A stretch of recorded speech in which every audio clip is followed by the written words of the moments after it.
मेरी बेटी की शादी थी और कुछ दिनों की छुट्टी लेकर शादी के तमाम इंतज़ाम को देख रहा था।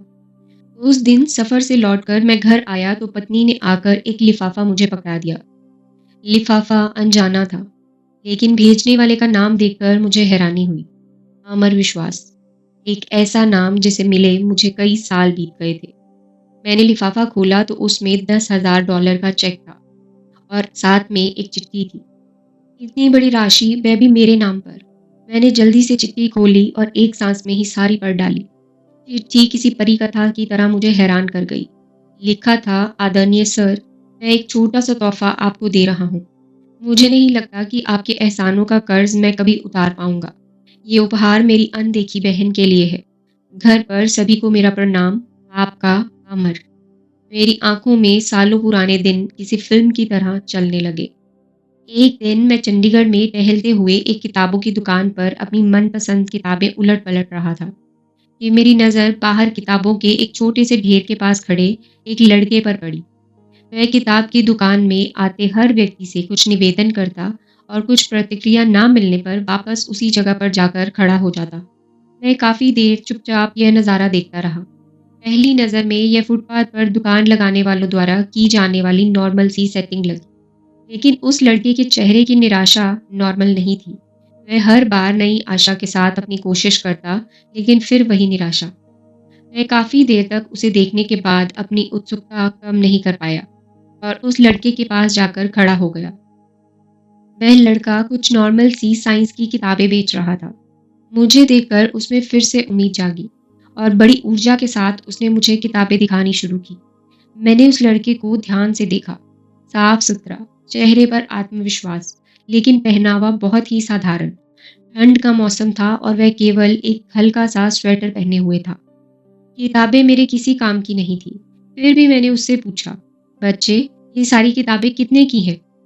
आप कितना दे सकते हैं सर? अरे, कुछ तुमने भी तो सोचा होगा। आप जो दे देंगे। लड़का थोड़ा निराश होकर बोला। तुम्हें कितने चाहिए? उस लड़के ने अब ये समझना शुरू कर दिया था कि मैं टाइम पास कर रहा हूँ। ₹5,000। वह लड़का कुछ कड़वाहट में बोला। इन किताबों का कोई 500 भी देते तो बहुत है। मैं उसे दुखी नहीं करना चाहता था। फिर भी अनायास मेरे मुंह से निकल गया। अब उस लड़के का चेहरा देखने लायक था, जैसे ढेर सारी निराशा किसी ने उसके चेहरे पर उड़ेल दी हो। मुझे अब अपने कहे पर पछतावा हुआ। मैंने अपना एक हाथ उसके कंधे पर रखा और उससे तसल्ली भरे शब्दों में फिर पूछा, देखो बेटे, मुझे तुम किताब बेचने वाले तो नहीं लगते। क्या बात है? साफ साफ बताओ कि क्या जरूरत है। वह लड़का तब जैसे फूट पड़ा। शायद काफी समय निराशा का उतार चढ़ाव अब उसके बर्दाश्त के बाहर था। सर, मैं +2 कर चुका हूँ। मेरे पिता एक छोटे से रेस्टोरेंट में काम करते हैं। मेरा मेडिकल में चयन हो चुका है। अब उसमें एंट्रेंस के लिए मुझे पैसे की ज़रूरत है। कुछ तो मेरे पिताजी देने के लिए तैयार हैं, कुछ का इंतज़ाम वह अभी नहीं कर सकते। लड़के ने एक ही सांस में बड़ी अच्छी इंग्लिश में कहा, तुम्हारा नाम क्या है? मैंने मंत्रमुग्ध होकर पूछा। अमर विश्वास।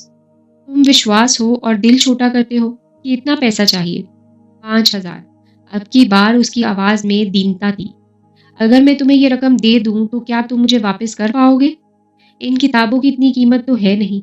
इस बार मैंने थोड़ा हंसकर पूछा। सर, आपने ही तो कहा कि मैं विश्वास हूँ। आप मुझ पर विश्वास कर सकते हैं। मैं पिछले 4 दिनों से यहाँ आता हूँ। आप पहले आदमी हैं जिसने इतना पूछा। अगर पैसे का इंतज़ाम नहीं हो पाया तो मैं भी आपको किसी होटल में कप प्लेट धोता हुआ मिलूंगा। उसकी आवाज़ में अपने भविष्य के डूबने की आशंका थी। उसकी आवाज़ में जाने क्या बात थी जो मेरे ज़हन में उसके लिए सहयोग की भावना तैरने लगी। दिमाग उसे एक जालसाज से ज़्यादा कुछ मानने को तैयार नहीं था, जबकि दिल में उसकी बात को स्वीकार करने की आवाज़ उठने लगी। आखिर में दिल जीत गया। मैंने अपने पर्स से ₹5,000 निकाले, जिनको मैं शेयर मार्केट में इन्वेस्ट करने की सोच रहा था। उसे पकड़ा दिए। वैसे इतने रुपए तो मेरे लिए भी मायने रखते थे, लेकिन न जाने किस मोह ने मुझसे वह पैसे निकलवा लिए। देखो बेटे, मैं नहीं जानता कि तुम्हारी बातों में, तुम्हारी इच्छा शक्ति में कितना दम है, लेकिन मेरा दिल कहता है कि तुम्हारी मदद करनी चाहिए, इसीलिए कर रहा हूँ। तुमसे 4-5 साल छोटी मेरी बेटी भी है, मिनी। सोचूंगा उसके लिए कोई खिलौना खरीद लिया। मैंने पैसे अमर की तरफ बढ़ाते हुए कहा। अमर हैरान था। शायद उसे यकीन नहीं आ रहा था। उसकी आंखों में आंसू तैर गए। उसने मेरे पैर छुए तो आंखों से निकली 2 बूंदें मेरे पैरों को चूम गई। "ये किताबें मैं आपकी गाड़ी में रख दूँ?" "कोई ज़रूरत नहीं। इन्हें तुम अपने पास रखो। ये मेरा कार्ड है। जब भी कोई ज़रूरत हो तो मुझे बताना।" मैं मूर्ति बनकर खड़ा रहा। मैंने उसका कंधा थपथपाया। कार स्टार्ट कर आगे बढ़ा दी। कार को चलाते हुए वह घटना मेरे दिमाग में घूम रही थी और मैं अपने खेले हुए जुए के बारे में सोच रहा था, जिसमें अनिश्चितता ही ज़्यादा थी। कोई दूसरा सुनेगा तो मुझे एक भावुक मूर्ख से ज़्यादा कुछ नहीं समझेगा। इसीलिए मैंने ये घटना किसी को ना बताने का फैसला किया। दिन गुजरते गए। अमर ने अपनी मेडिकल में दाखिले की सूचना मुझे एक पत्र के माध्यम से दी। मुझे अपनी मूर्खता में कुछ मानवता नजर आई। एक अनजान सी शक्ति में या कहीं दिल में अंदर बैठे मानव ने मुझे प्रेरित किया कि मैं 1000-2000 रुपए उसके पते पर फिर भेज दूं। भावनाएं जीती और मैंने अपनी मूर्खता फिर दोहराई। दिन हवा होते गए। उसका छोटा सा पत्र आता जिसमें 4 लाइनें होती। 2 मेरे लिए, एक अपनी पढ़ाई पर और एक मिनी के लिए, जिसे वह अपनी बहन बोलता था। मैं अपनी मूर्खता दोहराता और उसे भूल जाता। मैंने कभी चेष्टा नहीं की कि उसके पास जाकर अपने पैसे का उपयोग देखूं। ना ही कभी वो मेरे घर आया। कुछ साल तक यही क्रम चलता रहा। एक दिन उसका पत्र आया कि वह हायर एजुकेशन के लिए ऑस्ट्रेलिया जा रहा है। स्कॉलरशिप के बारे में भी बताया था और एक लाइन मिनी के लिए लिखना वह आज भी नहीं भूला था। मुझे अपनी उस मूर्खता पर दूसरी बार फ़क्र हुआ। बिना उस पत्र की सच्चाई जाने समय पंख लगाकर उड़ता रहा। अमर ने अपनी शादी का कार्ड भी भेजा था। वह शायद ऑस्ट्रेलिया में ही बसने के विचार में था। मिनी भी अपनी पढ़ाई पूरी कर चुकी थी। एक बड़े परिवार में उसका रिश्ता तय हुआ था। अब मुझे मिनी की शादी लड़के वालों की हैसियत के हिसाब से करनी थी। शादी के प्रबंध के लिए ढेर सारे पैसे का इंतज़ाम, उधेड़-बुन और अब वह चेक। मैं वापस अपनी दुनिया में लौट आया। मैंने अमर को एक बार फिर याद किया और मिनी की शादी का एक कार्ड अमर को भी भेज दिया। शादी की गहमा-गहमी चल रही थी। मैं और मेरी पत्नी तैयारियों में बिज़ी थे और मिनी अपनी सहेलियों में।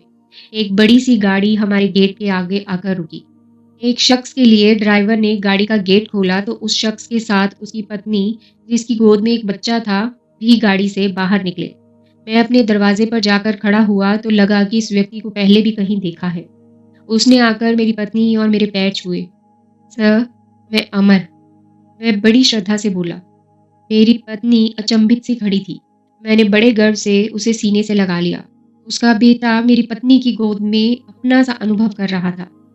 मिनी अभी भी संशय में थी। अमर अपने साथ ढेर सारे उपहार लेकर आया था। मिनी को उसने बड़ी आत्मीयता से गले लगाया। मिनी भाई पाकर बड़ी खुश थी। अमर शादी में एक बड़े भाई की रस्म हर तरह से निभाने में लगा रहा।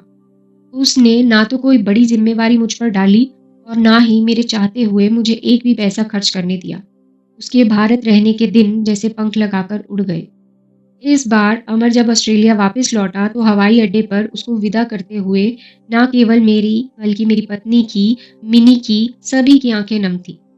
हवाई जहाज ऊंचा और ऊंचा आकाश को छूने चल दिया और उसी के साथ साथ मेरा विश्वास भी आसमान छू रहा था। मैं अपनी मूर्खता पर एक बार फिर गर्वित था और सोच रहा था कि इस नश्वर संसार को चलाने वाला हमारा विश्वास ही तो है। उम्मीद है आपको ये छोटी मगर प्रेरणादायक कहानी पसंद आई होगी। तो वीडियो को लाइक और शेयर ज़रूर करें। तो आज के लिए बस इतना ही। जल्द ही मिलते हैं नेक्स्ट स्टोरी के साथ। तब तक के लिए हंसते रहिए, मुस्कुराते रहिए।